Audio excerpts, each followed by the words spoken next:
এই ঠান্ডায় যদি মুখরোচক স্ন্যাক্স খাবারের খুব ইচ্ছা হয় তাহলে এই রেসিপিটা বানিয়ে খেতেই পারো। শীতের খুব কমন একটা সবজি দিয়ে এই টেস্টি স্ন্যাক্সের আইটেমটা বানিয়ে নেওয়া যায়। এটা হলো বাঁধাকপির পাকোড়া। সত্যি বাঁধাকপি আবার টেস্টি স্ন্যাক্সের আইটেমে কিভাবে পরিণত হলো চলুন তাহলে দেখে নিই। প্রথমে বাঁধাকপিটাকে ভালোভাবে ধুয়ে একটা চাকুর সাহায্যে খুব ফাইন করে কেটে নিতে হবে। এই কাটার উপরেই কিন্তু পাকোড়াগুলোর টেস্ট নির্ভর করে। এরপর এই বাঁধাকপিটার সাথে একটা বড় টেবিল স্পুন চালের গুঁড়ো, 1 টেবিল স্পুন বেসন, একটু হলুদ, লবণ, চিনি আর একটু কালো জিরে দিয়ে দেবো। আর ঝালের জন্য 2টো কাঁচা লঙ্কা কুচো করে কেটে এতে অ্যাড করে দেবো। এরপর একটু জল দিয়ে সব কিছুকে বাঁধাকপির সাথে ভালোভাবে মেখে নেব। মাখার সময় খেয়াল রাখতে হবে মাখাটা যেন বেশ আটো আটো ভাব চলে আসে। তারপর মিশ্রণটিকে পাকোড়া শেপ বানিয়ে নেব। নেক্সট কড়াইতে তেল দিয়ে তেলটাকে ভালোভাবে গরম করে একে একে পাকোড়াগুলোকে দিয়ে দেবো।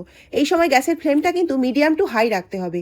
এইভাবে দুই পিঠই উল্টে পাল্টে লাল লাল করে ভেজে নেব। যখন দেখবো বেশ লাল লাল ভাব এসেছে তখন তুলে নেব এবং গরম গরম সার্ভ করব। এই পাকোড়াটা স্ন্যাক্স হিসাবে খেতে কিন্তু ফাটাফাটি লাগে।